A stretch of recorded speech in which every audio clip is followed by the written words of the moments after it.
कहते हैं कि साहेब कबीर जतन से ओढ़ी, ज्यों की त्यों धरी दीनी चदरिया।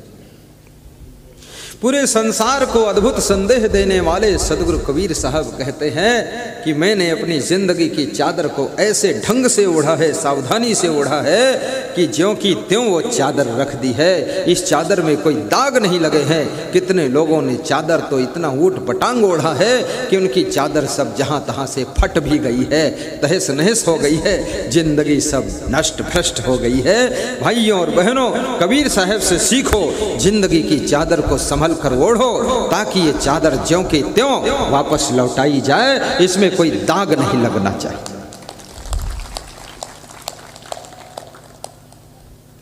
सबसे बड़ी आग दुनिया में यदि कोई है तो क्रोध की आग है।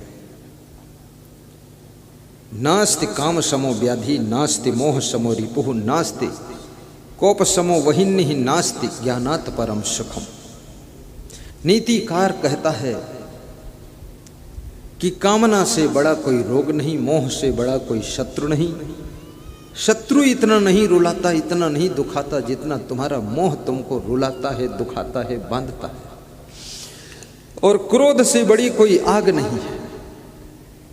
क्रोध में मनुष्य की शांति भी भस्म हो जाती है, क्रोध में रिश्ते भी भस्म हो जाते हैं, क्रोध में संबंध भी भस्म हो जाते हैं, क्रोध में मनुष्य का मान सम्मान भी भस्म हो जाता है, क्रोध की आग में याद रखना प्रेम भी भस्म हो जाता है। इसलिए क्रोध की आग को बुझाना है तो करुणा जल की बारिश कीजिए, सहनशीलता को बढ़ा लीजिए, गम खाना शुरू कीजिए, दूसरों को क्षमा करना प्रारंभ कीजिए तो क्रोध की ज्वाला बुझ सकती है। और क्रोध को जिसने जीत लिया, याद रखना वो संसार में हर समय सुखी रहता है, प्रसन्न रहता है। इसलिए क्रोध को जीतो। कितनी स्त्रियां अपने पतियों के ऊपर बहुत क्रोध करती हैं। पति लोग तंग हो गए हैं, पति लोग सोचते हैं आत्महत्या करूं कि साधु बन जाऊं। कभी कभी पतियों का मन घबरा जाता है और पत्नी का क्या भरोसा कब अपने पति के ऊपर टूट पड़े। इसलिए पति लोग जब घर में घुसते हैं तो बहुत दुबक कर रहते हैं कि देवी जी का मामला है कठिन, चंडिका अवतार है, ना जाने कब क्या कर बैठे बोल दे। और कितने पति लोग जिनको देवी के रूप में पत्नी मिल गई है, वे जब घर में जाते हैं तो बाहर की भी टेंशन खत्म हो जाती है और पत्नी की मृदु मुस्कान को देख करके वे भी मुस्करा देते हैं और उनको लगता है मेरा घर स्वर्ग है। वास्तव में जो पति पत्नी एक दूसरे को मधुर मधुर मुस्कराते हों देख करके वो घर स्वर्ग बन जाता है। जो बेटा बाप को देखकर प्रसन्न होता हो, जो बाप अपने बेटे को देखकर खुश होता हो, जो सासू अपनी बहू को देखकर मुस्कराती हो और जो बहू अपनी सासू को देख करके मुस्करा कर पैर छू लेती हो, वही घर स्वर्ग बन जाता है और वहीं पर राम राज्य स्थापित होता है।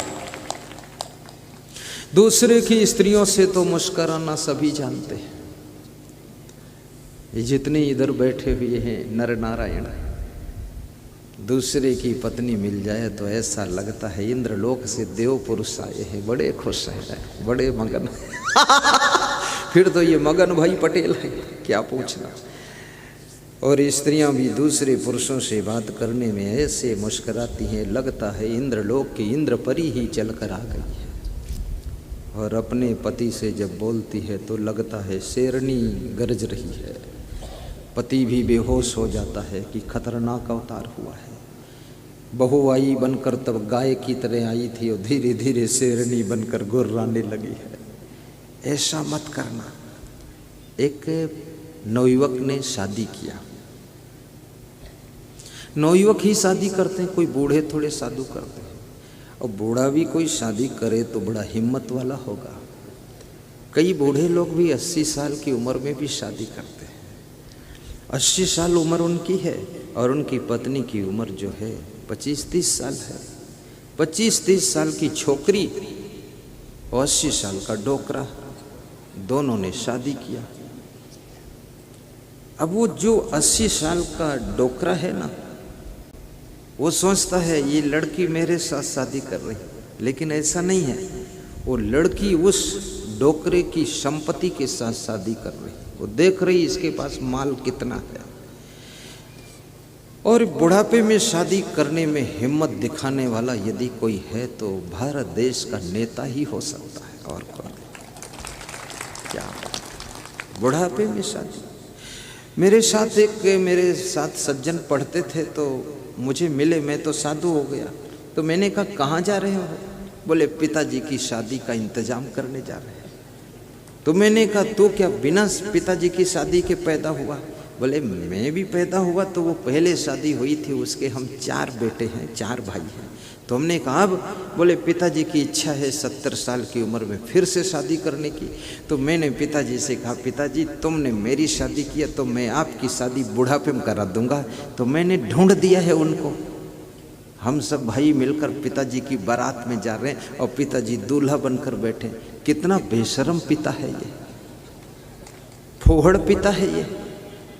4 बेटों का बाप है और 4 बहुएं घर में हैं, पोता पोती घर में खेल रहे हैं, पोता पोती भी अपने दादा की शादी में जा रहे हैं। हद मार दिया। और शादी में सुख कौन है? कौन है ऐसा जो शादी करके सुख पाया है? कोई नहीं। और कौन है ऐसा जो नकली साधु बनकर सुख पाया है? कोई नहीं। नकली साधु को भी सुख नहीं मिलता है, सुख तो असली साधु को ही मिलेगा।